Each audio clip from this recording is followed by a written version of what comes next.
Te invitamos a ver la entrevista del presidente del IP Ecuador, economista Rafael Correa Delgado.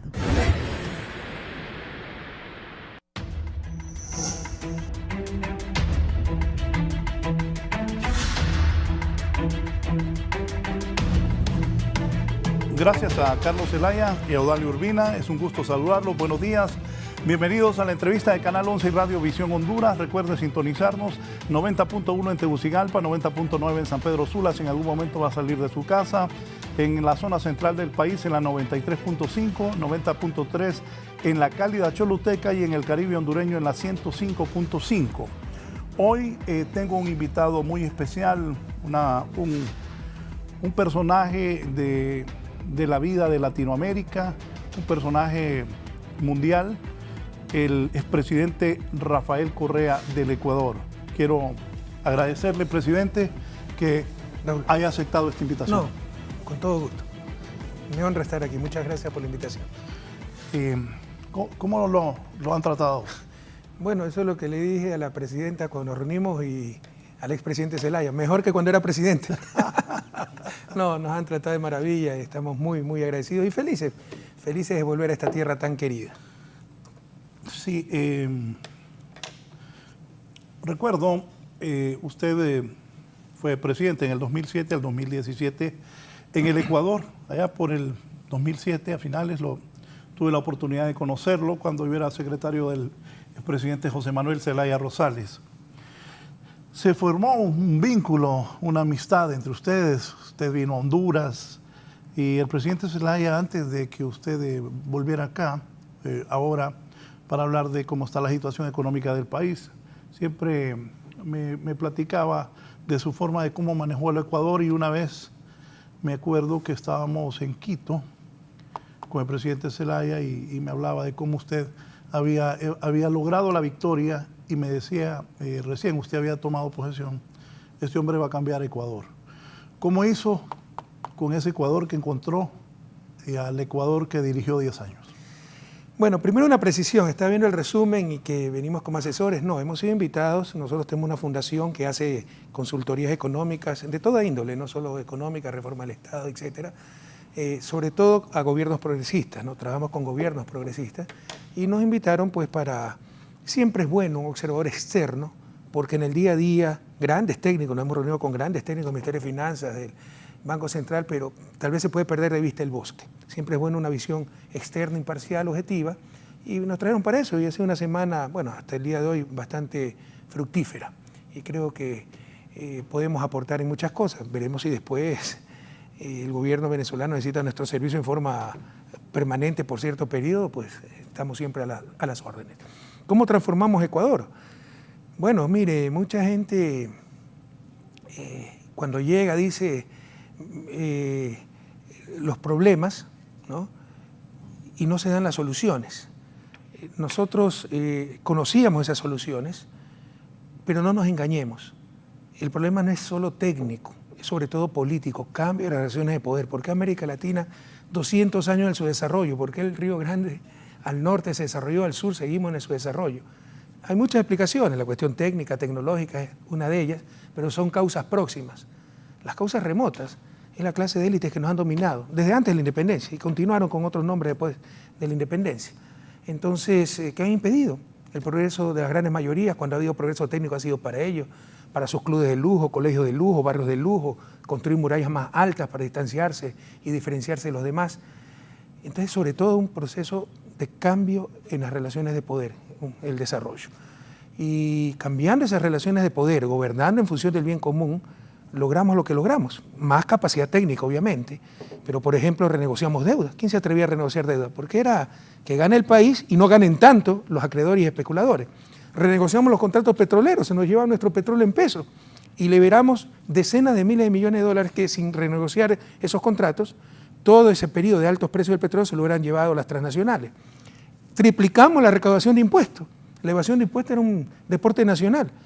Disminuimos lo que se llama el gasto tributario, renuncia fiscal o las exenciones, incentivos, que como dije ayer, cuando son para los ricos son incentivos, cuando son para los pobres son subsidios y populismo, ¿no? Y que eran tremendamente ineficientes, eran en función del poder, no en función de la racionalidad económica. Pero fíjate, eso que dice, Cuando es para los pobres, subsidio, Sí, es populismo. Pero cuando es para los ricos, son incentivos. ¿y cómo curar eso en América Latina? Cambio, o sea, la raíz de esto es que haya gobiernos en función, no solo gobiernos, estados en función del bien común. Estados reales, no estados aparentes representando unos cuantos, como decía un pensador boliviano, ¿no? Le llamaba estados aparentes a los estados latinoamericanos. Entonces, aunque no lo crea, el problema de fondo es político, lo técnico viene después. Entonces, lo fundamental es cambiar las estructuras del Estado por medio de un gobierno que esté en función del bien común. Eso no es nada fácil. Uno se juega la vida, como se la jugó el presidente Zelaya en el golpe de Estado, como me la jugué yo en el 2010. ¿Por qué? Porque ganar las elecciones en América Latina no es ganar el poder.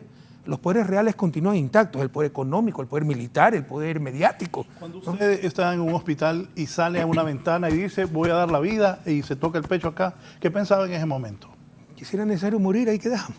Si usted asume la presidencia en países como los nuestros, 200 años desde sus inicios como repúblicas independientes en el subdesarrollo, de las regiones más desiguales del planeta, con injusticias intolerables, pero que por cotidianas ya no nos sorprenden, debe estar dispuesto a jugarse la vida, si no está cometiendo un fraude democrático, está engañando a la gente. Usted fue un presidente para el pueblo. ¿Qué hizo con los ricos y la gente pudiente de Ecuador que no lo quería?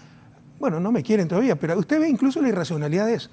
Con nosotros, las utilidades empresariales se triplicaron.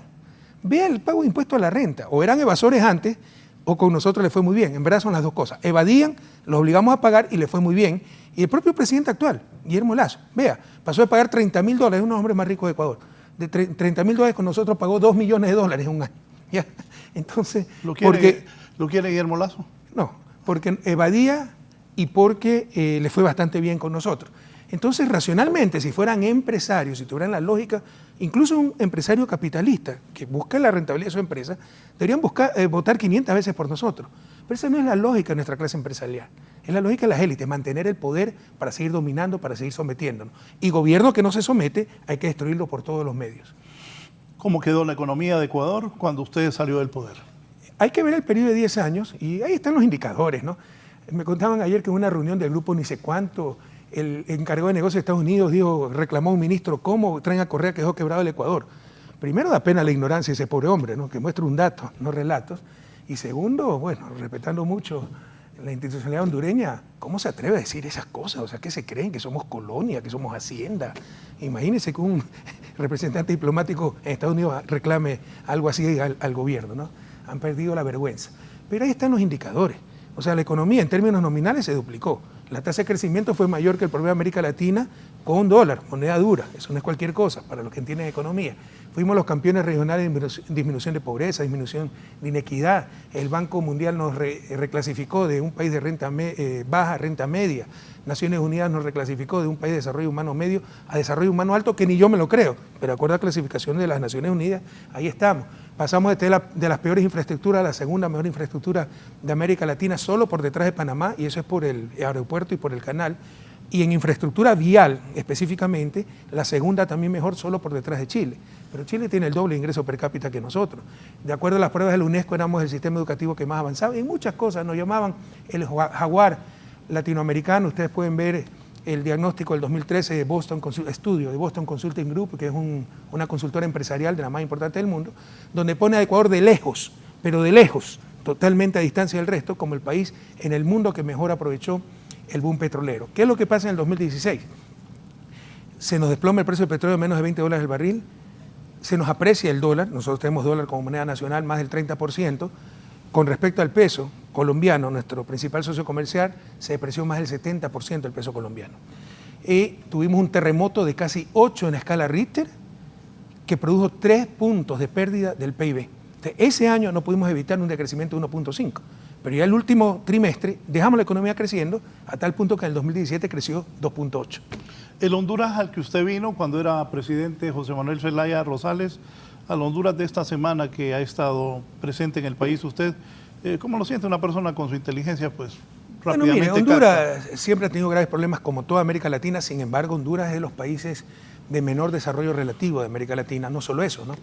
Graves problemas de violencia, de migración. que algunas veces uno lo mira como estadística y no, las remesas de migrantes, tantos miles de millones y tantas personas salieron. Esos son dramas humanos, son tragedias, son vidas, son familias que se destruyen. Es un colapso social y eso debemos tenerlo claro. A Honduras lo mantienen los pobres, lo dije ayer. Sí, lo dije. Cuando con tanta arrogancia vengan los supuestos empresarios, y con respeto a los verdaderos empresarios, los banqueros, a decir que ellos son los que sacan la economía adelante, que tienen todas las respuestas antes de saberle incluso las preguntas, a Honduras lo mantienen los pobres. Pensé eso cuando usted en la conferencia de prensa en Casa Presidencial, en el Salón Morazán, dijo eso y lo reflexioné exactamente igual. Yo conozco muchos empresarios hondureños. ¿Qué pensarán los empresarios en este momento cuando usted dijo a Honduras lo mantienen los pobres? Pero ahí están las cifras. 26% del PIB son remesas migrantes. Oiga, un país como Ecuador tendrá 20, 25%, tal vez 30% del PIB en exportaciones, ¿no? El mismo monto de exportaciones de un país, de cualquier país latinoamericano, lo tienen en remesas de migrantes. Las remesas para nosotros son solo 3, 4% del PIB. En el caso de Honduras es 26%. Es evidente. Sin esas remesas hubiera colapsado hace tiempo la economía hondureña, a tal punto que incluso con esas remesas tienen déficit en cuenta corriente, que es cuánto compra y venden al sector externo, cuánto ingreso y cuánto gasto con respecto al sector externo. Bueno, de hecho, la estabilidad del empira en relación al dólar se mantiene gracias a esas remesas. Por ¿Sí? eso la evaluación no ha sido tanto. No solo gracias a esas remesas, gracias al endeudamiento externo, y por eso tienen altas reservas. Reserva es la liquidez de un país. Usted puede tener 10.000 dólares en el bolsillo, que si es por haber ahorrado, muy bueno, pero puede ser que le prestó al vecino. Entonces no es ni más rico ni más pobre, tiene 10.000 dólares en el bolsillo y le debe al vecino 10.000 dólares. Que haga con esos 10.000 dólares lo va a hacer más rico o más pobre. Pero tiene liquidez. La liquidez de un país son las reservas internacionales. Tienen altísimas reservas, eso es ineficiente. O sea, así como no tener reservas es altamente riesgoso, tener demasiadas reservas es ineficiente porque es mala asignación de recursos, se requieren esos recursos para otras cosas. ¿Qué debe hacer Honduras con las reservas? Además son fruto del endeudamiento, ¿no? Entonces, con ese endeudamiento, con las remesas de migrantes, ha habido oferta de dólares y el empira no solo que se ha mantenido, incluso se ha revaluado. Pero eso no es necesariamente bueno, porque ha habido inflación interna y eso crea lo que se llama apreciación real. Se encarecen las exportaciones hondureñas y eso es lo que ha pasado. Eso hay que revisarlo seriamente. Dígame, ¿son similares los problemas que Rafael Correa Totalmente. en el 2007 encontró en Ecuador a lo que encuentra Xiomara Castro, presidenta de Honduras? 95%. Ecuador es un país exportador de petróleo, es una gran diferencia con Honduras. Con el resto, 95% son los mismos. Permítame explicarle qué está pasando. Esas reservas, que cuidado, nadie está diciendo que no se necesita liquidez, pero hay un nivel óptimo de liquidez. Demasiada liquidez, muy poca liquidez es irresponsable, demasiada liquidez es ineficiencia y pérdida de recursos. ¿Por qué? Porque esa reserva, que está en más de 8.000 millones de dólares, eso es más del 30% del PIB hondureño, ¿no? Cerca del 30%, alrededor del 30%. Está invertida en el exterior ganando 0.79%, mientras que es producto de créditos que tiene tramos de 7% de interés. Entonces, imagina, pagamos 7% por el endeudamiento para tener reservas que nos están rindiendo 0.8% y se están perdiendo decenas de millones de dólares. Sí. Con sus opiniones, ¿usted cree que doña Xiomara, con sus conocimientos y apoyo, doña Xiomara pueda enfrentar, ella en el discurso de toma de posesión dijo que encontraba un país quebrado? ¿Qué ha platicado usted con el equipo económico de la presidenta Xiomara Castro y con ella? Todos estos días hemos tenido reuniones y obviamente nos reunimos con la presidenta, pero no se les puede poner absolutamente todo, ¿no? Para eso están los equipos económicos. Yo creo que la parte técnica es evidente si se quiere gobernar por el bien común, pero el mayor problema no es técnico, es institucional y político. Han dejado todo, y lo vivimos en Ecuador, para que el nuevo gobierno esté atado de mano y tenga que seguir haciendo lo mismo y lo mismo de lo peor. Por ejemplo, fideicomisos por todos lados, con recursos públicos de deuda externa, muchos de ellos, pero que no los puede manejar el gobierno central, contratos inentendibles, realmente incomprensibles, donde en lugar de que la hidroeléctrica que ya existe, del sector público, que está generando solo un 18%, el factor de planta es solo 18%, aumente su capacidad y nos dé energía más barata, por ley, por contrato, tengo que comprar la energía más cara, que es energía solar, a 18 centavos de dólar. Entonces, cuando se puede comprar energía a 4 o 5 centavos. Entonces, todo eso dificulta muchísimo el manejo de la economía. Cuando ve lo caro que se paga la energía, ¿qué se debe hacer, presidente Correa? Construir, pues, hidroeléctrica.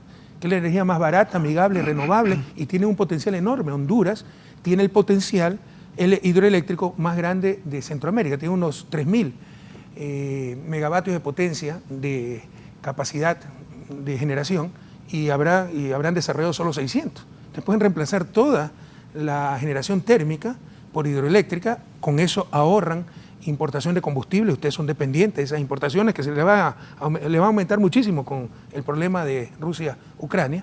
¿Pero eso qué significa? Inversión. Si viene la inversión privada en buena hora, pero si no viene, no nos podemos quedar sentados cruzados de brazos esperando. Debe haber inversión pública, debemos de satanizar la inversión pública. No hay país que se haya desarrollado sin inversión pública. Pero ¿qué pasa? Con la ley de responsabilidad fiscal impuesta por el Fondo Monetario, que dice que el déficit debe ser 1% nada más, están penalizando la inversión pública. No se puede hacer inversión pública. Usted ayer dijo, y lo acaba de repetir, hay que ir a la hídrica, pero usted también dijo que hacer una represa hídrica va a tardar 6, 7 años. Sí.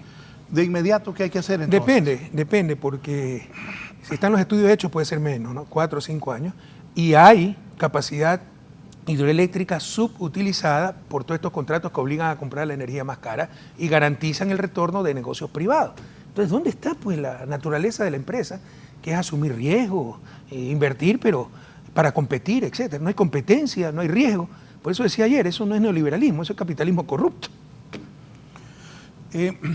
2 frases, ya lo hablamos, pero sí las corté para repetir esto, que es importante, y me parece que es importante para todos los hondureños, para los muy, muy ricos y para los muy, muy pobres. Eddie, poneme la primera frase que dijo ayer él, que cortamos. Sí, la del subsidio. Porque la gente ya me está escribiendo, tienen que entender hoy los televidentes que está el expresidente y tengo que aprovechar para consultarle varias cosas. Vamos con la del subsidio. Cuando el subsidio es para los pobres, el subsidio es populismo.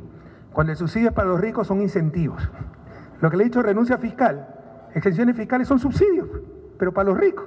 Entonces sí son incentivos y aplausos de la burocracia internacional, de las élites. Tenemos que superar todos esos engaños sociales y económicos. En el sector eléctrico puede existir subsidio cruzado y no hay problema. Que la tarifa suba para los más grandes consumidores y para los más pobres, y un gran reflejo del nivel socioeconómico del consumo de energía eléctrica, sea mucho más barata la economía. Es una forma de distribuir ingresos en economía. Eso no es populismo. Amplíeme eso. En lugar de economía, por eso tal vez se confundieron qué quise decir energía eléctrica. Las tarifas, por ejemplo, nosotros implementamos un tarifario donde la tarifa subía exponencialmente en función del consumo. Primero, cuando ni siquiera teníamos hidroeléctricas, eso era ecológicamente conveniente, porque la generación eléctrica era de termoeléctricas altamente contaminante y nos interesaba reducir consumo energético. Segundo, eso permitía hacer lo que se llama subsidio cruzado. El consumo de energía eléctrica es un muy buen parámetro del nivel socioeconómico. Los pobres no son los grandes consumidores, son los ricos, con aire acondicionado, calentar la piscina, etcétera, ¿no? Otras clases de energía, pero consumen mucha energía. Y eso también se ve a nivel mundial. Es cierto. Los más grandes contaminadores no son los pobres, son los ricos. América Latina es un contaminador marginal. Los más grandes contaminadores per cápita de lejos de Estados Unidos. Un amigo, le cuento, un amigo rico, un día me dijo que me vendía la casa de él. ¿Estás loco, Leo? ¿Cuánto pagas de luz? 100.000 empiras. Entonces es un gran indicador del nivel socioeconómico. Entonces no es mala idea que suba la tarifa exponencialmente, ¿no? O al menos proporcionalmente, con el consumo eléctrico, ¿no? El nivel de consumo eléctrico, y que los más ricos paguen mucho más por kilovatio hora y los más pobres paguen mucho menos. ¿Fue correcto que la presidenta Xiomara Castro subsidiara a los más pobres en el consumo de energía? Por supuesto. ¿Por qué vamos a satanizar los subsidios? Y eso se puede financiar en el mismo tarifario eléctrico con el subsidio cruzado. Mientras que a los más pobres se los subsidia, los más ricos pagan más allá del real costo y eso se transfiere. Y Sí, se compensa. sobre esto de la energía también usted habló de lo que es los fideicomisos. Poneme la segunda, por favor. También la transmisión, en la distribución, pero sin generación más barata no se logrará abaratar, ¿no? Es necesario, pero no suficiente. En todo caso, ¿cuáles son los problemas? Todas las camisas de fuerza que se han puesto, los fideicomisos, y habrá que ver cómo se renegocian, porque si no pueden ser motivo de demandas internacionales. Leyes que nos las presentan con membretes muy bonitos, responsabilidad fiscal. ¿Quién va a estar en contra de responsabilidad fiscal? Porque resulta que la responsabilidad fiscal son políticas fiscales austeras. Eso, entre otras cosas, penaliza la inversión pública, y sin inversión pública no hay desarrollo. Y alguno dirá, no, pero la inversión privada, bienvenida a la inversión privada. Pero ¿quién les ha dicho que la inversión pública es contraria a la inversión privada?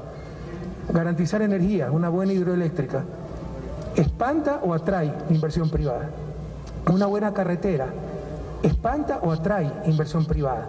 Entonces superemos mitos con que nos han bombardeado con el discurso único estos últimos años, estas últimas décadas, que no responden al bien común, responden a la supremacía del capital sobre los seres humanos, responden a negocios privados, a garantizar rentabilidades privadas. Renegociar fideicomisos para evitar demandas internacionales. Sí, lamentablemente todos esos contratos están respaldados incluso en leyes, pero también en arbitrajes internacionales. Honduras es parte del CIAD y esos centros de arbitraje siempre están a favor de los estados y pueden haber demandas millonarias. Por eso, en un principio, tratar amigablemente de renegociar, pero esos fideicomisos es la antítesis de la lógica económica. Marcan los billetes. Puede haber fideicomisos con saldos a favor, no tener ni para pagar a los maestros, y el gobierno central no puede utilizar esos recursos. O deja impago a los maestros, tiene que endeudarse. Es decir, no fluyen los recursos adecuadamente de donde hay excedente de recursos, donde se necesitan esos recursos, porque han compartimentalizado los recursos con estos fideicomisos. Entonces eso es la antítesis. Marcar los billetes es un absurdo económico. ¿Cómo debe enfrentar esto la presidenta Xiomara Castro y su equipo de gobierno? Tiene que revisar todos esos fideicomisos con todo respeto. Yo doy mi opinión como economista y como expresidente de un país en vía de desarrollo que dirigimos durante 10 años y de forma muy exitosa. Pero con eso es privatizar el Estado. O sea, son recursos públicos que no puede manejar el Estado. Esa sí es la lógica neoliberal, ¿no? Privatizar el Estado. No creen en lo público y parten de mitos que no son ciertos. Sector público inútil, corrupto, ineficiente, sector privado eficiente, ultra rentable, etc. No es cierto. Normalmente el Estado no es mejor ni peor de la sociedad a la cual representa, y no es otra cosa que la representación de la sociedad, ¿no? Y se requiere lo público, porque tiene otra lógica, como le decía, el bien común, no la rentabilidad privada. Y con esos fideicomisos, donde se inmovilizan recursos, donde en lugar de permitir, que es la clase 1 de macroeconomía, que los recursos fluyan de los que tienen capacidad de financiamiento a aquellos que tienen necesidad de financiamiento, lo que hacen es inmovilizarlo. Eso es tremendamente ineficiente y a tal nivel en Honduras, nosotros lo encontramos también eso, pero no al nivel de Honduras, a tal nivel en Honduras que impedirá cualquier acción gubernamental eficiente en el sentido económico, ¿no? Presidente, ¿cómo lograr? Usted habla de la inversión pública. Venimos de un gobierno muy cuestionado por la corrupción. Hay gente que está siendo investigada. Lamentablemente para el país, el expresidente que gobernó los últimos 8 años va a ser extraditado a los Estados Unidos. Entonces la gente dice, el sector público, los empleados públicos solo van a robar, solo van a hacerse ricos. Y usted me habla de lo importante que es que se haga inversión pública. ¿Cómo hacerlo bien? ¿Cómo hacerlo? Pero primero una reflexión, ¿no? Eso de buenos y malos, debemos tener más capacidad de autocrítica con todo respeto, y no solo para Honduras, para América Latina, ¿no? Algunas veces como que si queremos eludir nuestras responsabilidades echando la culpa al resto, es que esos empleados públicos son de Marte o es tal vez mi vecino.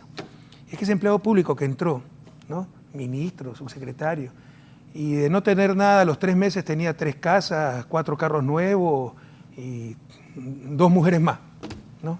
Y los jóvenes tapen sus oídos. Eso es total, todo es inmoral lo que estoy diciendo. Cuando es la fiesta de cumpleaños del vecino, cuando es la primera comunión, el matrimonio que bota en la casa por la ventana, no fueron a esa fiesta, conectando la corrupción. La corrupción es tarea de un gobierno, luchar contra la corrupción es la tarea de todo un pueblo. Y no se logra solo con leyes que sancionen la corrupción.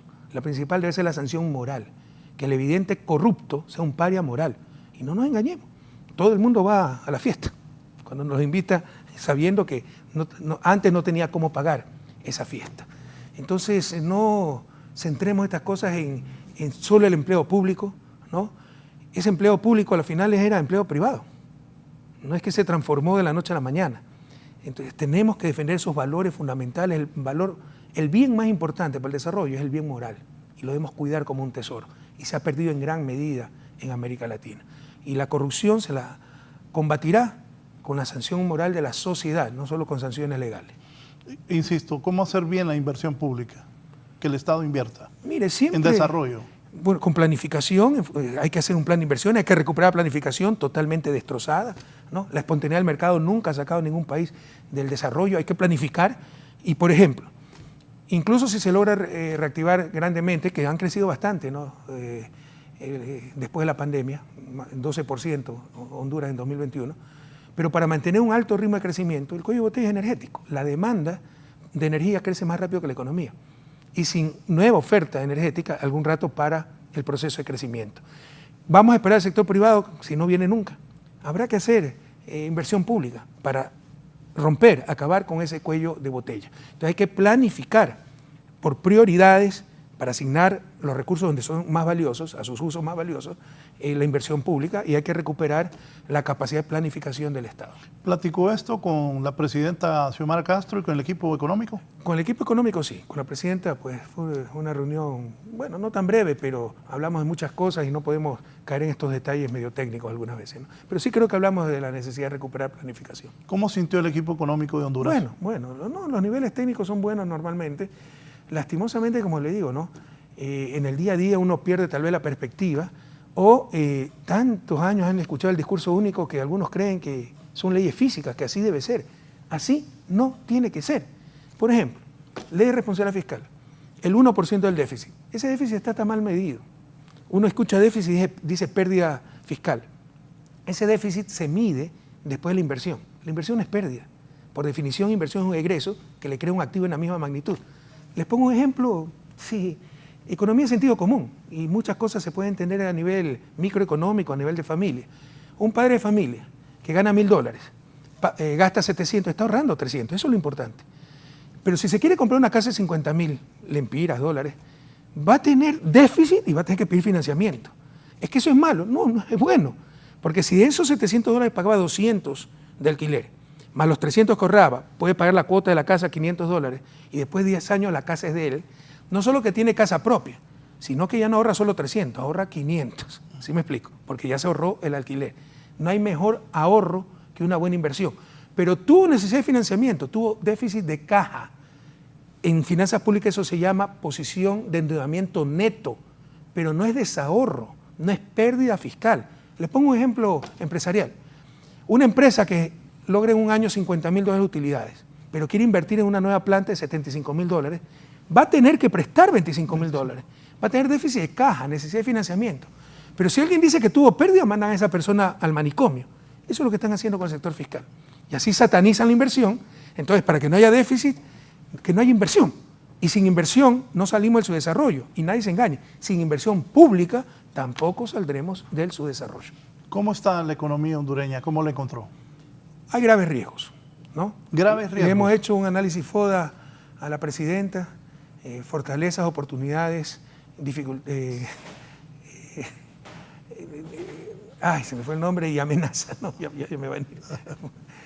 Debilidades, fortalezas, oportunidades, debilidades y amenazas. En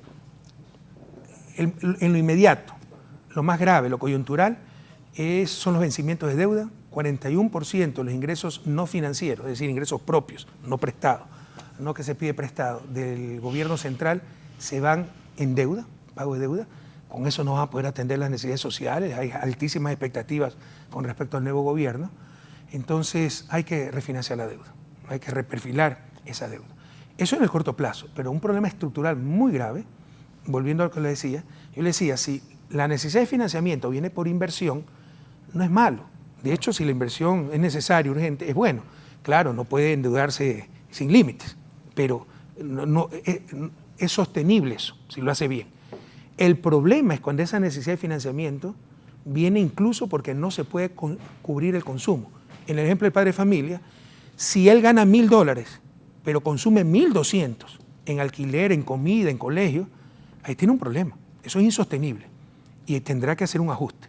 Eso es lo que está pasando a nivel de gobierno central en Honduras. Tienen, ahí sí, desahorro. El ingreso no cubre ni el consumo de las administraciones públicas y es un problema muy grave. Ahora hay oportunidades. ¿Cuáles?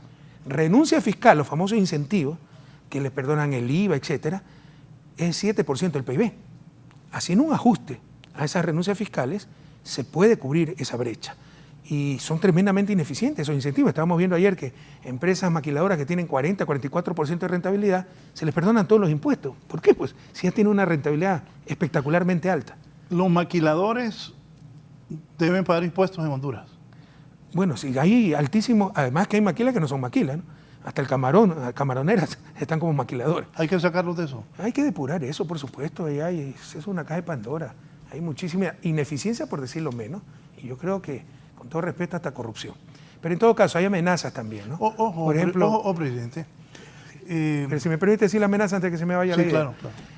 El precio del petróleo va a seguir alto. Mientras siga el conflicto Rusia y Ucrania, eso significa más importaciones. Eso es recesivo. Además, consume divisas. Y las remesas de migrantes, que estaban crecieron casi 30% en el 2021 con respecto al 2020, el año de la pandemia, pero Estados Unidos tiene una inflación de casi 8%. Eso impide que haya más excedentes para enviar a sus países de origen, los residentes de Estados Unidos, migrantes. Va a desacelerar su crecimiento de Estados Unidos, entonces pueden tener una caída muy fuerte de las remesas y hay que estar muy atentos a eso. ¿Los maquiladores deben pagar impuestos? ¿Y las camaroneras? ¿Qué debe hacerse? Yo soy muy con crítico de la maquila. Como les decía, lo más importante de una sociedad es el bien moral. Y si por generar empleo se sacrifica ese bien moral, no sé si estamos ganando más de lo que perdemos.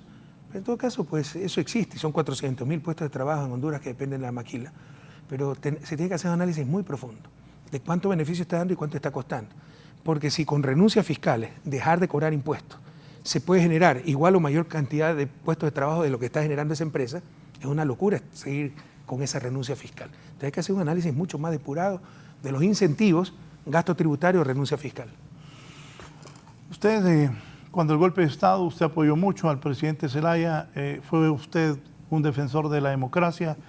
El presidente Zelaya, muchas de estas cosas que usted está hablando, intentó hacerlas, las hizo. Yo lo acompañé varias veces a Washington, enfrentó me acuerdo una vez que estaban pidiendo en el fondo la devaluación del Empira y él dijo, parémonos, no voy a evaluar, le dijo. Eso le ocasionó muchos problemas. El nuevo gobierno encuentra un país en una situación extremadamente mal.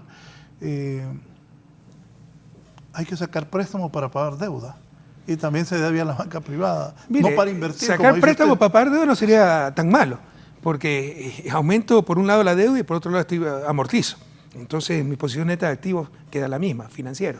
El problema es que están prestando para pagar sueldos y salarios, para gasto corriente.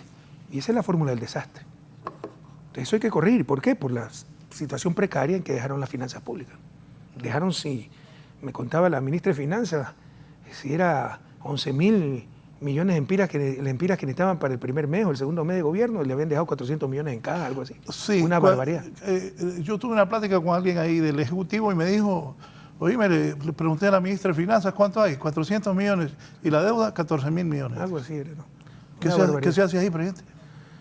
Ser muy creativos, altamente técnicos, pero entendiendo que la cuestión es institucional, derrumbar esos marcos que nos dejan, ¿no? Esas trampas para que el próximo gobierno tenga que hacer lo mismo de siempre, lo mismo de lo peor, y es político. La capacidad política del gobierno, las relaciones de fuerza en el Congreso, el apoyo popular, que la gente entienda lo que se está haciendo. Usted dijo ayer, soluciones no pueden ser técnicas, sino políticas, dijo usted. No, las primeras decisiones son políticas, ahí viene lo técnico. O sea, usted decide dónde va el puente. Si en esta carretera o en esta carretera para este pueblo, para el otro pueblo, para esta clase de producción, para esta otra clase, y luego viene el técnico a construir de la mejor manera el puente. Pero las grandes decisiones son políticas, ¿no? Los estados lo tienen que manejar estadistas, no economistas, no tecnócratas ni del Fondo Monetario ni del Banco Central. Una vez que ese estadista con legitimidad democrática toma las grandes decisiones, que además son ordenadas en las urnas por el pueblo, en este caso hondureño, vienen los técnicos a implementarla, pero no son los técnicos los que toman esas grandes decisiones. Xiomara Castro es la presidenta que más votos ha recibido en la historia de la reciente democracia hondureña. Ese poder del pueblo, ¿qué tanto significa para un presidente? Es fundamental, pues si estamos en estados democráticos. Sin el apoyo, sin legitimidad democrática y sin apoyo popular, o sea, sin legitimidad democrática puede hacer mucho, pero con autoritarismo, con dictadura, pero sin apoyo, un presidente democrático, sin apoyo popular, ¿cuánto puede hacer? Ahora, que quede claro, ¿no? Nuestras democracias son muy débiles, muy vulnerables, yo les llamo algunas veces democracia plastilina, incluso les llamo aristocracia con elecciones de tiempo en tiempo, porque con el grado de desigualdad que tiene América Latina, Honduras, Ecuador, no tenemos democracia, tenemos aristocracia con elecciones. En todo caso, ganar las elecciones en América Latina, y ya lo dije esto, no es ganar el poder, tengamos eso claro. Los poderes fácticos continúan intactos, los poderes reales, económicos, presionando, no, y si quieres revisar fideicomisos te saco capitales, cualquier cosa, y te chantajeo, ¿no? Mediático. Perdónenme, los medios de comunicación, la mala prensa. Diga, yo ayer oí todo lo que dijo. Ha distorsionado toda nuestra democracia, ya no tenemos democracias populares, sino democracias mediáticas. ¿Qué pensarán los poderes fácticos en este momento? Van a decir que soy enemigo, como no tienen argumentos en contra, usan argumentos ad hominem contra la persona que esgrime estos argumentos, y va a decir que soy odiador de los periodistas, autoritario. Mi hija es periodista. Si lo que más necesitamos es buenos periodistas. Es como en la política. Yo miraba su programa en RT, muy bueno. Lo que más necesitamos es buenos políticos, pero a los malos políticos hay que denunciarlos. A los malos periodistas hay que denunciarlos y lastimosamente abundan en América Latina. Bueno, está el poder mediático, está el poder militar, ¿no? O sea que muchas veces quieren construir repúblicas paralelas que no se compadecen con la realidad del resto del pueblo, pero son poderes y hay que tener temor.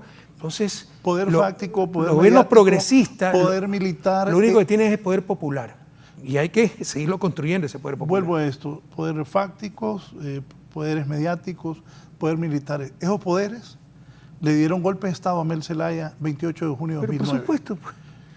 Y usted tiene una prensa que calla lo que le conviene, dice también lo que le conviene, y no es información, es manipulación, y sin información no hay democracia. Por eso le decía, tenemos democracias de papel, mediatizadas, y mientras los medios sean el factor determinante, no la voluntad de la gente informada, sino manipulada, no tendremos verdaderas democracias, tenemos que enfrentar estos problemas.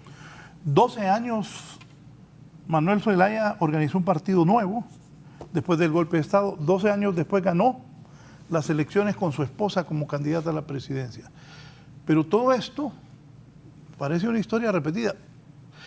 Doña Xiomara va a tener que hacer cambios drásticos y a muchos de esos poderes que estamos hablando no les va a parecer. ¿Cómo enfrentar eso y que no le den golpe de Estado? Como le decía, ¿no? Hay que tener mucha sagacidad política, pero aún así se puede fracasar.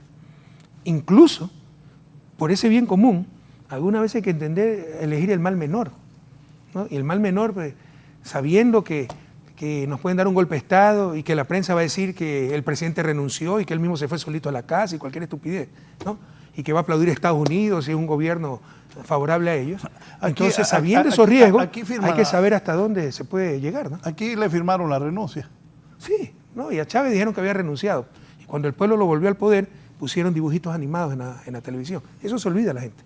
Esa es la libertad de prensa que existe en Ecuador, en América Latina.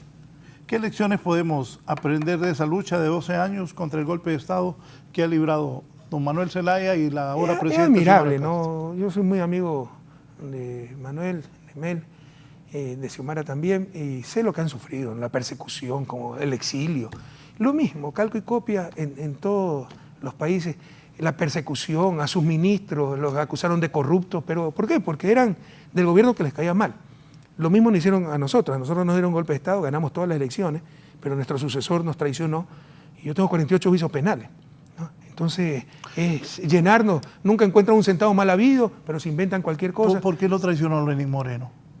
Bueno, hay varias teorías. No sabemos usted lo honró. No, pero no sabemos si estaba cooptado, sabemos que es corrupto, probablemente los estadounidenses tenían esa información, se les descubrió una cuenta secreta en el Banco Balboa Bank de Panamá, donde le depositaban comisiones, no ha investigado la fiscalía porque todo está cooptado, Probablemente los estadounidenses sabían eso desde antes y lo amenazaron, ¿no? Pero bueno, incluso eso no justifica el odio contra nosotros, ¿no? Patológico. Eso ya es pequeñez de alma del mismo, ¿no? Pero en todo caso, es la historia de América Latina. Por eso seguimos en su desarrollo. Pero usted ve desde el inicio de nuestra república, compare lo que pasó en Estados Unidos, al norte del Río Bravo, con lo que pasó al sur del Río Bravo, lo que pasó con Morazán, lo que pasó con Simón Bolívar. Simón Bolívar murió de tristeza, traicionado por todos, rumbo al exilio. Cuando Washington muere rodeado de sus amigos, con 6.000 hectáreas, una hacienda de 6.000 hectáreas, Bolívar perdió todo, con centenas de esclavos, hubo luto hasta en Francia. Reconocieron en vida lo que era ese hombre. Acá nunca se reconoce nada. Y viene el otro con mediocridad, lo mismo de siempre, los defensores de status quo, no a tratar de superar al anterior por mérito, no, sino por hundirlo al otro. Y entonces América Latina avanza y retrocede.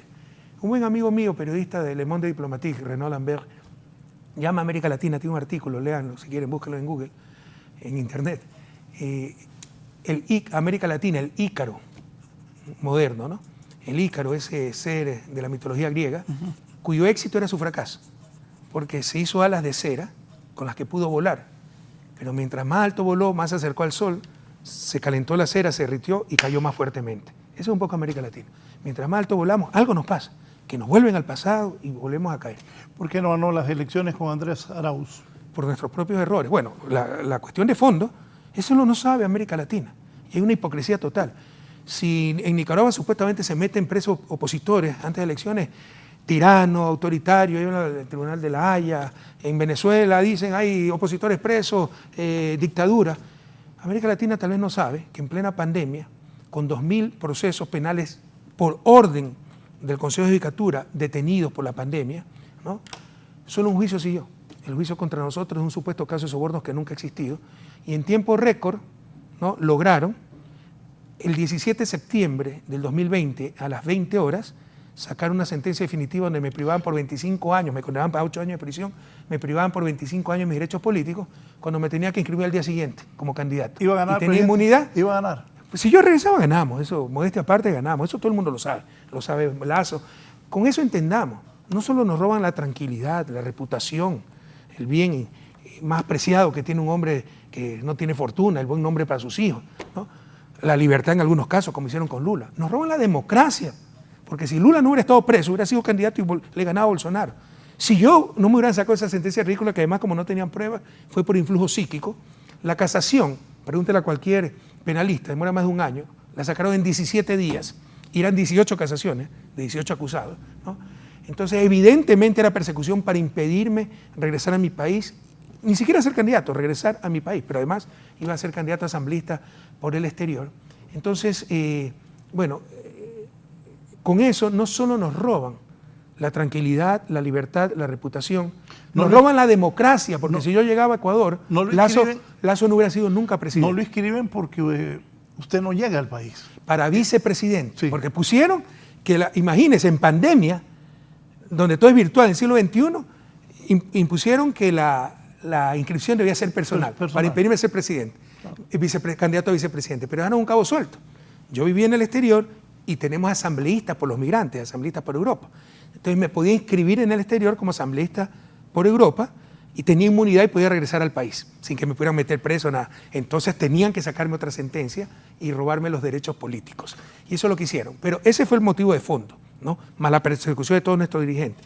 Ya, pese a eso, podíamos ganar. De hecho, teníamos que ganar. Ganamos la primera vuelta y teníamos 20 puntos de ventaja, pero por nuestra ausencia ya, las disputas de siempre, el triunfalismo, las novelerías, correísmo sin correa, cuando querámoslo no soy yo el que tengo el capital político, nos llegaron a perder contra el peor candidato, un candidato sin carisma, banquero, y mire cómo tiene Ecuador, que está en Pandora Papers, ¿eh? Un ecuatoriano que apareció en Pandora Papers con su fortuna en paraísos fiscales, pero con la complicidad mediática y con compra de conciencia en el Congreso no pasó absolutamente nada. Cuando lo perseguían a usted y pusieron una alerta, aquí decimos, Interpol no le paró bola, no le hizo caso. Pero 4 veces no le ha parado bola. Explique eso. Pero da esta vergüenza ajena a las cartas. Interpol es policía, no son tribunales de justicia. En los últimos años creó una comisión de ficheros, sí, con con participación de juristas, donde van los casos cuestionables. Cuando usted se defiende y dice, oiga, yo no soy un delincuente, esto es persecución política, y analiza esa comisión de ficheros. Créame que da hasta vergüenza ver las respuestas de Interpol. Esto es atenta a los derechos humanos, esto va contra los estatutos de Interpol, pese a ser policía.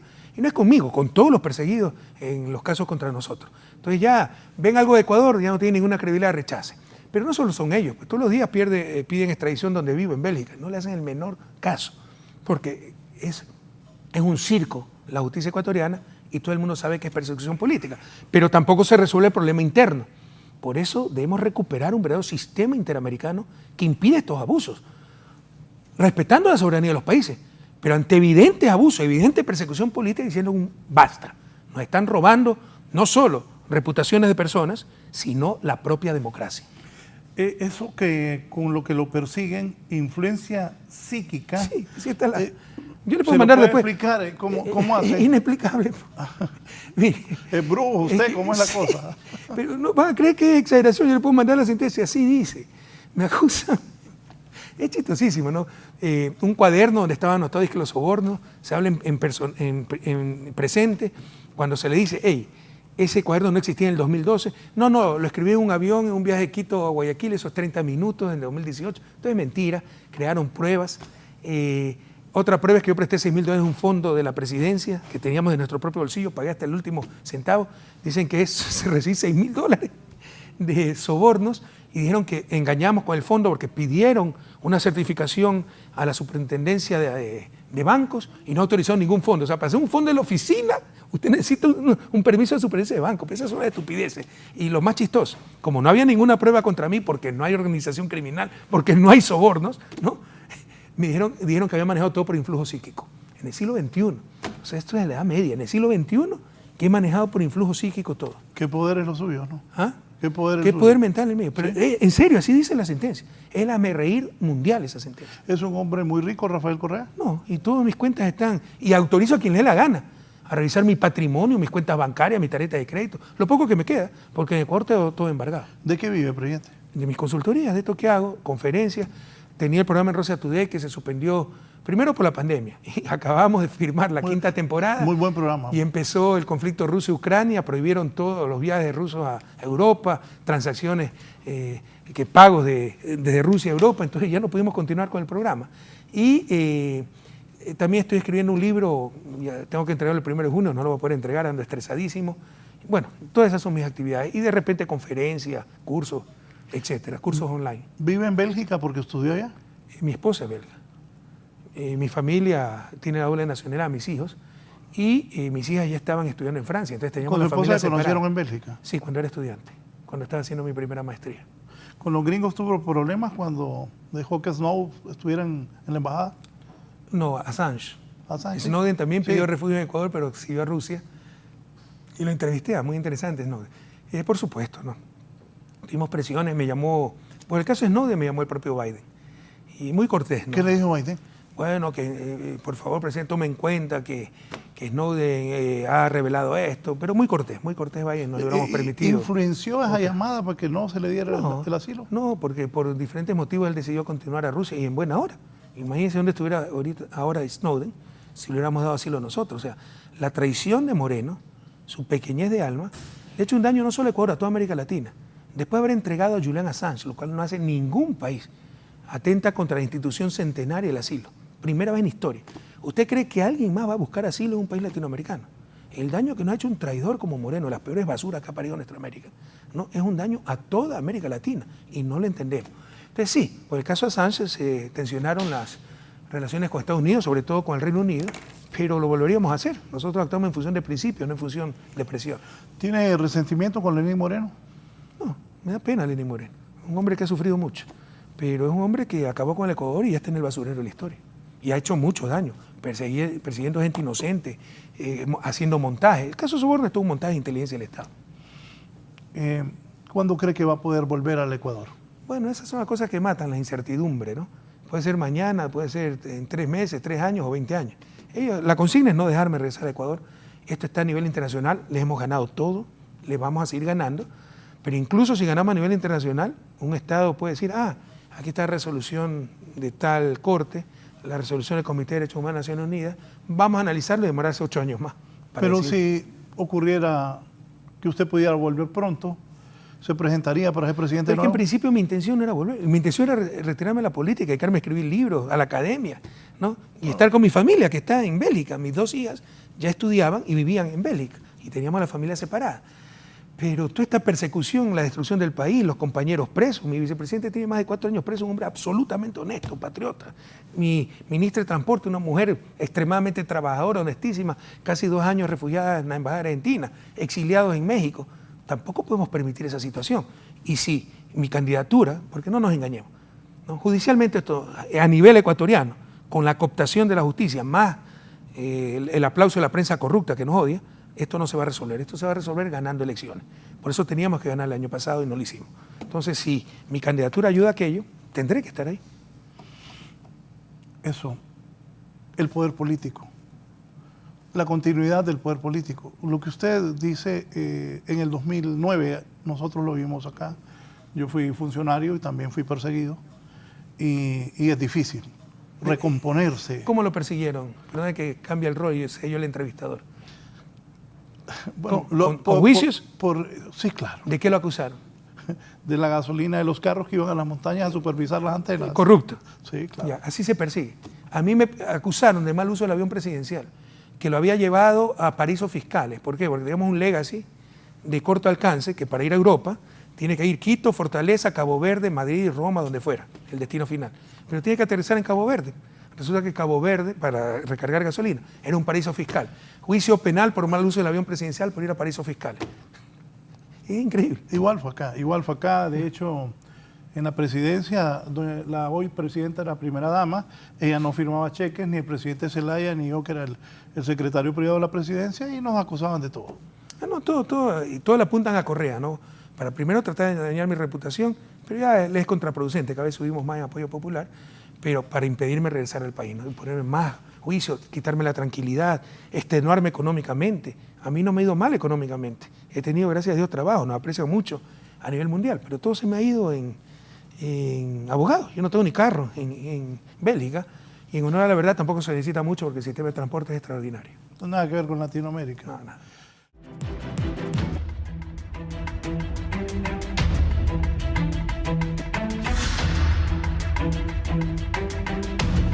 El expresidente de Ecuador, Rafael Correa, está esta mañana con nosotros en Canal 11 y Radio Visión Honduras. Si me proyectas lo que te pedí, por favor, Eddie. Súbale. Aquí dice Rafael Correa y la sentencia por influjo. Dale, subilo. No, buscate la parte que está subrayado ahí. Por cierto, me decía que un policía declaró en su contra. Ese es otro de los tantos juicios, de un secuestro, de un delincuente que estaba fugado. Me acusaron a mí de haber planificado el secuestro. Volvamos. Y sacaron un policía que en verdad trató de detenerlo arbitrariamente en Colombia, diciendo que sí, yo lo había llamado a ordenarle el secuestro. Imagínate un presidente llamando a un policía y ni conocía al policía. Bueno, el policía ya confesó que lo sacaron de la cárcel ilegalmente, eso sí nos enteramos nosotros durante el juicio y lo denunciamos, eso está en los periódicos. Y que lo amenazaron, el fiscal lo amenazó, mira, si no acusas a Correa te metemos 9 años de cárcel. Entonces, para no tener 9 años de cárcel, no sé cuánto tuvo, 6 meses, sí, Correa me ordenó. Ya confiesa en el video que lo obligaron a decir eso. Y no pasa nada. Sigue el juicio, sigue mi jefe de inteligencia preso. O sea, si a mí me acusan de asesinato y luego aparezco con el supuesto muerto diciendo, mire, si está vivo, ratifican la sentencia, pero dice que resucitó, pero que sigo siendo asesino. O sea, es algo increíble lo que está pasando en Ecuador. Y el mundo no se entera, América Latina no se entera porque es contra los dirigentes progresistas. ¿Cuánta gente de su equipo Yo lo tengo acá. está detenido? Detenido está el vicepresidente, el jefe de inteligencia, el asesor jurídico, toda gente honestísima.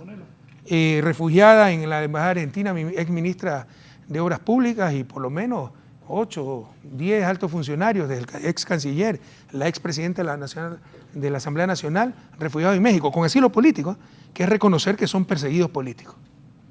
Ponelo, por favor, Eddie. Ahí Pero está. eso no sabe el mundo. Miren, esa es la sentencia. Aunque no lo crean, eso es transcripción. De hecho, por ahí está la página.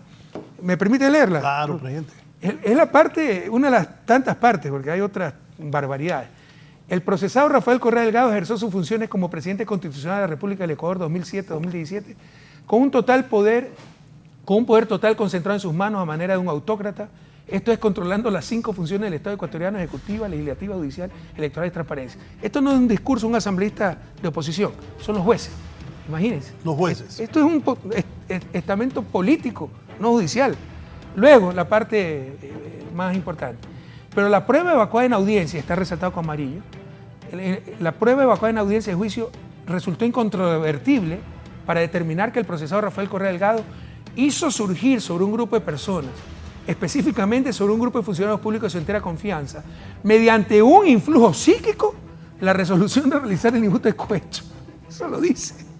Y no, es una tanta tontería. Por ejemplo, más adelante dice, casi no se ve, pero dice, ahí está, en esta línea de abordaje también resulta importante reafirmar que la estructura de corrupción era tan bien planificada que la recepción de dinero ilícito era reportada a los profesores Rafael Correa Delgado y Jorge Glass Espinel, Jorge Glass era mi vicepresidente, quienes dirigían el sistema de contratación pública en Ecuador. El presidente y vicepresidente no dirigen el sistema de contratación pública de Ecuador. Pero esto es una de las tantas tonterías. Más adelante presentan las pruebas irrefutables, $6.000 que presté, decretos de emergencia, porque se nos caía en peso el sistema eléctrico. O sea, gobernar es la prueba de que eres corrupto. Y esto tenemos que aguantar. Y esto el mundo no lo sabe. Honduras no lo sabe, América Latina no lo sabe. Pero si algo así sucedió en Venezuela, en Nicaragua, en Cuba, todos sabemos lo que la situación actual, ¿no? Hubiese dado la vuelta al mundo y tal vez los presidentes de los respectivos países estarían en el Tribunal Penal de La Haya. Pero como es contra nosotros, no pasa absolutamente nada. ¿Cuándo se va a lograr revertir esto en Ecuador? Eso le vamos a ganar en las instancias internacionales. No quiero adelantar las instancias internacionales por estrategia jurídica. El problema es que ya el daño está hecho, ¿no? Y además eso puede tomar tiempo e incluso si hay una resolución internacional, hay maneras de demorar la ejecución de esa resolución. La pueden demorar 8 o 10 años. ¿Sí? No, la solución es ganar elecciones. Se acabó. No nos engañemos. Volviendo a Honduras, según la Secretaría de Finanzas, el régimen anterior dividió las finanzas públicas en 70 fideicomisos en los bancos. ¿Es bueno o es malo eso? No, cuidado. Hay muchos más fideicomisos. Es malo. O sea, es malo. O sea, usted como padre de familia, miren, economía es lógica, sentido común. Yo sé, pues, el lenguaje complicado que usan los economistas para algunas veces creerse importante, pero es sencillo, la idea es sencilla. Si usted es un padre de familia, usted marca este billete para la comida, este billete para la educación, este billete para la salud, entonces de repente no tiene billete para comida ni para salud, pero sí para educación, tiene un hijo enfermo, pero como el billete está marcado, no lo lleva al doctor y se le muere el hijo. Nadie hace una estupidez así, ¿no? Bueno, eso se está haciendo a nivel macroeconómico, no solo en Honduras, lo encontramos en Ecuador y en muchos países de América Latina, porque son modelos impuestos por estos organismos internacionales para garantizar ciertos negocios privados. Dígame, presidente, ¿qué se debe hacer con esos fideicomisos? Eliminarlo. Eliminarlo. Es antitécnico, son rigideces absurdas en el manejo de finanzas públicas. Absurdas, sin ningún sentido técnico. ¿Así se resuelve el problema de los fideicomisos? De los fideicomisos, no se resuelve el problema financiero del gobierno central ni el problema económico de Honduras, obviamente, pero marcar los billetes es rigidez financiera y cualquier rigidez financiera normalmente es ineficiente, ¿no? No permite asignar los recursos a sus usos más valiosos y a sus usos más urgentes. ¿Usted está de acuerdo de regresar? Por si acaso, ¿para qué hace esos fideicomisos? Para evitar que se lo gaste el sector público populista. Pero el remedio es más caro que la enfermedad. Hay ineficiencia, hay saldos ociosos cuando no tiene para pagar sueldos y salarios. ¿Usted está de acuerdo de regresar a la caja única el control del tesoro de los fondos del Estado por el gobierno central? Pero sí es lo obvio, pues. Es lo obvio. Y esa cuenta única del tesoro, ustedes la tienen formalmente. En la práctica hay fideicomisos y hay centenas de cuentas incluso en bancos comerciales. Lo mismo que Ecuador. Yo cuando llegué al poder había 3.000 cuentas públicas, municipios, ministerios, proyectos especiales, universidades públicas, en bancos comerciales. Es decir, nuestra propia plata dispersa. Cuando concentrando en una sola cuenta, vas a tener un gran saldo y tú mismo te puedes financiar con ese dinero. Ese punto, ¿es correcto la administración por fideicomisos en que le dé facultades a la banca? ¿Pero a qué te refieres con eso? No entiendo bien. ¿A la banca privada? Que los fideicomisos están en la banca privada. A que los maneje la banca privada. Sí. O sea, para empezar, no estoy de acuerdo con fideicomisar fondos públicos. Debería ir una cuenta única al Tesoro, con reglas muy claras. No a los bancos. Pero es el mismo principio de los bancos. O sea, si tú, Raúl Valladares, depositas 10 en el Banco Comercial ABC y Rafael Correa deposita 50 y tú quieres hacer un préstamo de 15, es que el banco te va a decir que sabe que lo puedes pagar, un préstamo rentable. No, porque usted solo tiene 10. Por supuesto que te lo va a prestar, porque tienes 60, tienes todo unido. Y el sistema bancario se fundamenta en la confianza de que no todo el mundo al mismo tiempo va a retirar sus depósitos. Exactamente lo mismo con el Banco Central. Por eso se llama banco. Con la cuenta única del Tesoro. Pone ahí toda la plata del propio sector público, del pueblo hondureño. También hay una parte, bueno, eso es en reserva, pero en esa cuenta única del Tesoro, de los municipios, del Ministerio de Educación, de la Universidad Pública, del proyecto especial financiado por el BID, ¿no? Se te hace un gran saldo y en lugar de endeudarte externamente, tú puedes utilizar ese dinero con la confianza de que no todo el mundo al mismo tiempo lo va a retirar. Y en ese riesgo en el sector público es menor que el sector privado, porque el sector privado son miles de agentes económicos independientes, el sector público son mucho menos agentes que tienen una lógica común, son públicos. Tienen el Estado, por ejemplo, con los ministerios, con ciertas instancias, puede ordenar directamente. Entonces ese riesgo de retiro simultáneo de todos los recursos es mucho menor. Aquí anoté, presidente, un ejemplo. Por ejemplo, se habla de un fideicomiso que se privatizaron el espectro radioeléctrico y ahora se maneja a través de una de las operadoras de celulares. Mira, si hubiera sido presidente, yo calificaría eso como traición a la patria. Porque además el espectro radioeléctrico... Traición a la patria. Sí, es un bien estratégico del Estado, son las comunicaciones, ¿no? Y es un bien congestionable. No es que admite competencia, no es que tú pones un canal de televisión y puede haber 10.000 canales, ahí se congestiona el espectro radioeléctrico y solo pueden estar unos cuantos. Entonces eso no puede estar en manos primero de uno de los actores del mercado y ni siquiera en manos del propio mercado. ¿Por qué? Porque es un bien estratégico, congestionable y hay que tener criterios no solo de rentabilidad financiera, ¿no?, para la asignación del espectro radioeléctrico. Bueno, le voy a contar, en el gobierno del presidente Zelaya había una operadora que manejaba los aeropuertos y una vez revisé el contrato porque fuimos a Roatán y había un bache en la pista. En el contrato decía que el operador internacional, el operador de los aeropuertos cobraba y ganaba el dinero, pero que si las pistas se arruinaban tenía que ser el gobierno. Y aquí tengo otro ejemplo.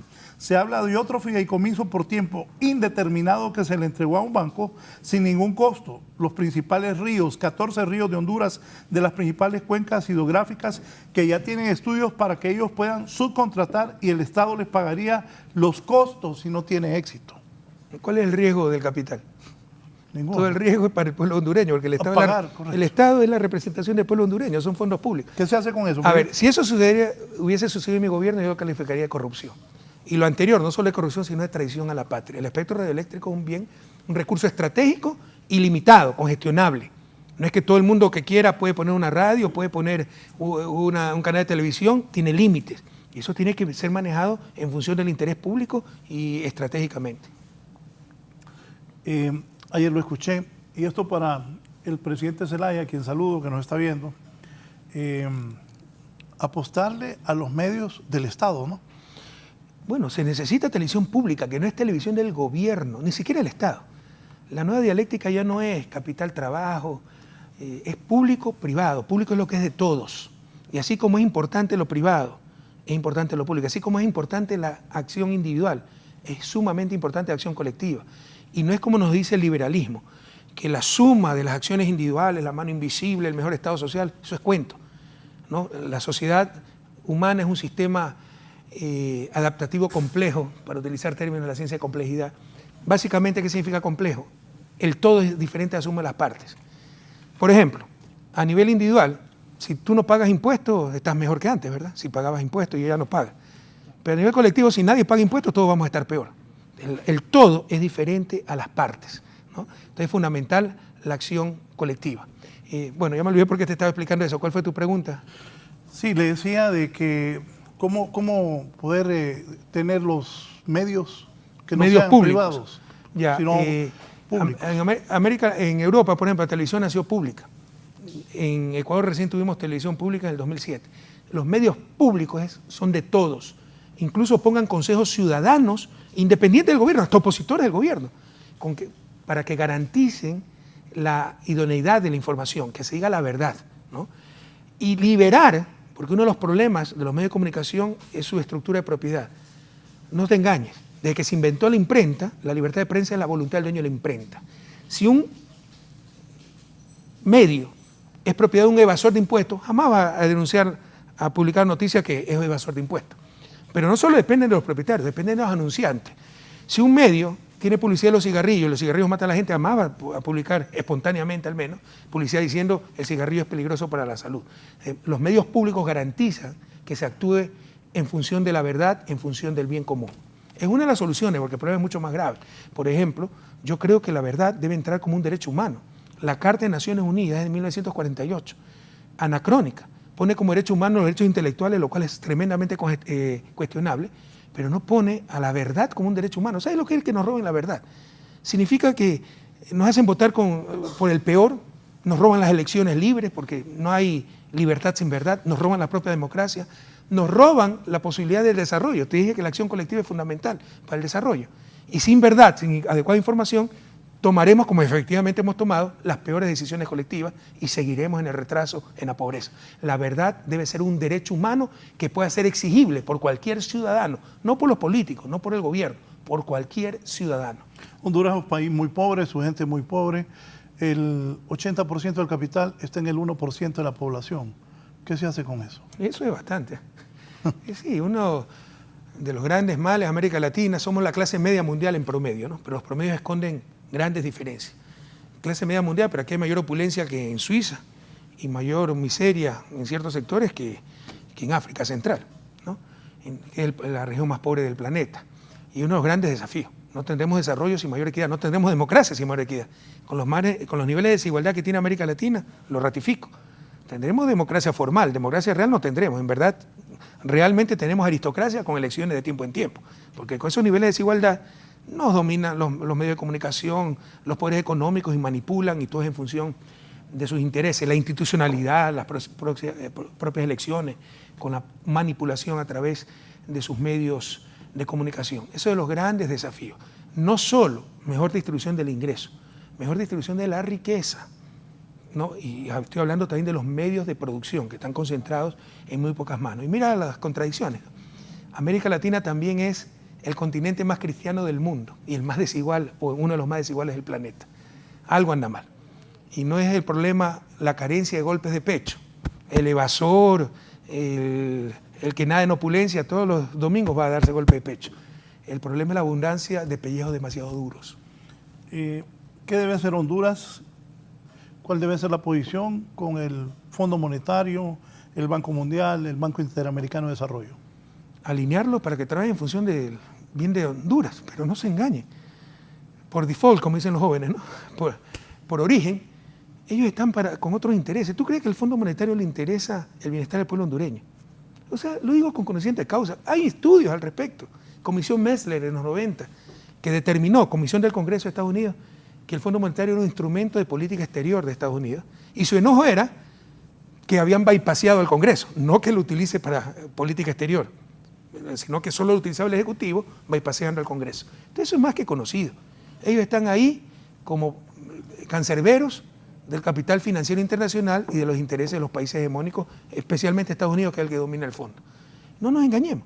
Entonces, ustedes tienen que defender el interés del pueblo hondureño, que es producción, trabajo, reducción de la pobreza, superación de su desarrollo. Entonces, las cosas buenas que las digan, bienvenidas, pero cuidado, el denominador común no es el bienestar del pueblo hondureño, el denominador común es defensa del capital transnacional. Dígame algo, ¿va a volver a Honduras? Si platica, si me invitan con todo cariño, no, pero con todo gusto. Y si se le contrata como asesor. Recuerdo que en el gobierno del expresidente Zelaya se contrató para este tema de los combustibles a un norteamericano, Robert Meyering. Él estuvo aquí en Honduras. Por cierto, varios han sido perseguidos porque le pagó a ese asesor, varios exministros también. ¿Está dispuesto a ser asesor del gobierno hondureño? Pues ese es mi trabajo, encantado. Nosotros asesoramos al gobierno venezolano. Alguien dirá, la economía venezolana está bloqueada, no puede hacer ninguna transacción el gobierno, no puede vender su petróleo. Las exportaciones petroleras venezolanas eran 50.000 millones, en 2020 fueron 700 millones, 70 veces menos. Nosotros llegamos en el pico de la hiperinflación, ya la controlamos, ya se recuperó el crecimiento, pero solo que sobreviva Venezuela ya es un milagro, porque el bloqueo existe. Los que dicen, el bloqueo no causa ningún problema, no saben lo que están hablando. Y si fuera cierto, ¿para qué ponen pues el bloqueo? Los males ya empezaron desde antes del bloqueo, No saben lo que están hablando. Las sanciones contra Venezuela empezaron desde 2013 y tiene más de 500 sanciones. No saben lo que están hablando. Y nosotros asesoramos, fue una misión también, nos pidió el gobierno de Perú, no se concretó asesoría, pero ese es nuestro trabajo. Si se concreta una asesoría en Honduras, pues nos llenaría de gusto y estamos a las órdenes. ¿Por qué no se concretó en Perú? Cambio de la situación política, ¿no? Y está desbordado con la situación política. Se peleó con el partido Perú Libre, que lo había llevado al poder, y era básicamente el que nos estaba llamando, ¿no? ¿Qué va a pasar en Perú? Bueno, la gobernabilidad en Perú es muy difícil. Han hecho todo para destruir al Estado. Hasta los ministros se los tiene que aprobar el Congreso. La torpeza. Para evitar el autoritarismo, quitémosle poder al Ejecutivo, privaticemos la política. O sea, el mal es mucho mayor. El problema es mucho, el remedio es mucho mayor, mucho más caro que la enfermedad. El mal es mucho mayor que el bien. El mal que se genera es mucho mayor que el bien, el mal que se quiere evitar. Pero son las cosas que hacemos. Es típico de América Latina cortarnos la cabeza para comprarnos gorras. La mayor votación en la historia, ya lo dije hace poco, la ha tenido Xiomara Castro en Honduras. Pero usted dice algo importante. El pueblo espera un cambio de 12 años de gobiernos nacionalistas cuestionados. ¿Qué piensa que un expresidente de Honduras será llevado a Estados Unidos por narcotráfico? Bueno, yo creo que es muy triste, ¿no? Pero obviamente la corrupción es incomprensible además. O sea, si el tipo, son reales las acusaciones, está involucrado en narcotráfico, o sea, al menos tenga algo de respeto por el pueblo. ¿Para qué se meta a presidente, a político? Siga robando, siga siendo mafioso, pero al menos no se meta a político, a presidente. Eso es insultar al pueblo hondureño, a la confianza que depositaron sus votantes. Yo sé que también fueron elecciones amañadas, pero alguien votó por él. Entonces son cosas incomprensibles, ¿no? Presidente, pero usted dice algo importante. Hay que ganar elecciones. Xiomara tendrá que hacer un cambio y cambios drásticos para tener otra visión del país y enrumbar por un mejor camino. Pero también va a haber que pensar en las siguientes elecciones para darle continuidad a este gobierno, ¿o no? Sí, por supuesto. Y no se engañen. Hagan el mejor gobierno ahora. Lo que nos pasó en Ecuador, que ganamos las elecciones, pero nos perdimos por la traición en el poder. Destruyeron todo. Destruyeron todo. Es un retroceso en todos los ámbitos. Mi proyecto vital era ver en vida a mi país fuera su desarrollo. Yo soy especialista en desarrollo. Soy PhD en economía, una de mis especialidades es desarrollo. Dios me dio el privilegio de dirigir a mi país durante 10 años. Si seguíamos esa senda, conozco los procesos de desarrollo, los más rápidos procesos de desarrollo tardío, después de la Segunda Guerra Mundial, Corea del Sur, Singapur, tomaron 30 años y en dictadura. Nosotros tenemos que hacerlo más rápido, mejor y en democracia. E íbamos por ese camino, 20 años más en esa ruta, salíamos de su desarrollo. Ya nos retrasaron 20 años, ya no lo veré en vida, pero al menos recuperar esa senda de desarrollo. Pero para eso hay que mantener el poder, porque hagan el mejor gobierno, viene el pasado y destruye todo. Y nos van a hacer creer, y es impresionante la audacia y la capacidad de la prensa, que cuando estábamos bien es que estábamos mal, y ahora que están mal es cuando están bien. Eso le hicieron creer al pueblo ecuatoriano. Y todavía, yo saqué la base de Manta en 2009. Destruyeron toda la institucionalidad de seguridad, de hecho la están reconstruyendo con el rabo entre las piernas. Aumentó la criminalidad, motines en las cárceles, el año pasado 300 muertos. Todavía dicen que es porque yo saqué la base de Manta. Ya le dijo a la presidenta... Y le hacen creer eso al pueblo. Sí, ya le dijo a la presidenta Xiomara y al expresidente Zelaya que deben planear seguir en el poder. Mira, yo soy asesor económico, no soy el mejor asesor político, de hecho creo que me falta mucho. No, yo creo que soy mal político. Usted, 10 años. No. Yo me creo muy mal político, ¿Qué tal, porque para ser político hay que entender que estamos en el mundo no del reinado de la razón, sino del poder. Yo siempre digo, un gran avance civilizatorio fue la ilustración del siglo XVII, XVIII, donde la razón venció a la superstición. Pero el avance civilizatorio definitivo será cuando la razón vence al poder. Pero el poder es el que domina e impone. Y en política debes entender eso. Y debes ceder algunas veces ante el poder. Yo soy incapaz, no lo puedo hacer. Y es un error, es una debilidad. O sea, jamás le voy a dar la razón al que no la tiene y eso me genera muchos problemas. Entonces no soy el mejor asesor a nivel político. ¿Qué lo hace feliz a usted? El servir, el estar tranquilo con mi conciencia. En estos momentos estoy en unas etapas más duras de mi vida, pero créeme que primero tú no escoges, se te presentan esos caminos, pero viviendo como han vivido otros sería sumamente infeliz. Contemporizando, cediendo ante las presiones, dejando tu autenticidad, etcétera. Presidente, quiero agradecerle la deferencia que ha tenido de venir a Canal 11 y Radio Visión Honduras a estar con nosotros esta mañana y con el pueblo hondureño.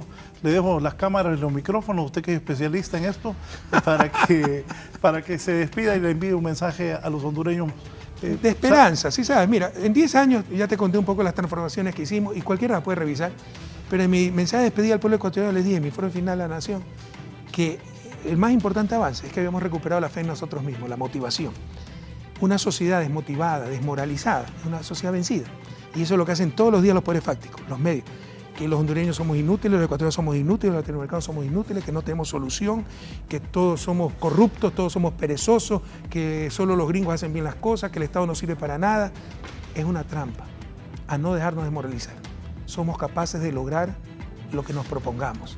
No somos inferiores genéticamente a nadie. Sí, hemos perdido 2 siglos, el desarrollo es suficiente.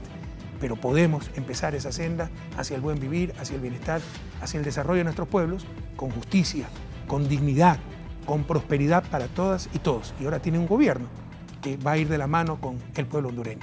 Muchísimas gracias, un inmenso abrazo. Gracias, presidente. Un gusto. Gracias a usted. Esta mañana con nosotros el expresidente Rafael Correa del Ecuador. Lo estaba esperando en el Congreso, me dicen. Muy agradecidos por su participación esta mañana y esperamos verlo pronto. Si regresa, lo vuelvo a invitar. ¿Qué tal el café? ¿Mejoró? ¿Más fuerte? Encantado. El café hondureño es riquísimo, de los mejores del mundo. Yo algunas veces compro en Bélgica, pero no sé, pues aquí me lo dan bastante ligero. Voy a ver si Este está más fuerte, está más rico. Le voy a hacer llegar no lo toman muy fuerte ustedes, ¿no? Un pardical. No, sí, lo que pasa es que... Las veces que me ha tocado en el Banco Central, en Casa Presidencial, ligerito. Le voy a hacer llegar unas bolsas ahí con el presidente Zelaya. Muchísimas gracias. No gracias. se moleste. Ha sido un gusto. Necesita molestarse. Ha sido un gusto. Gracias. Buenos días, gracias a todos. Que estén bien, sigan con nosotros en Canal 11.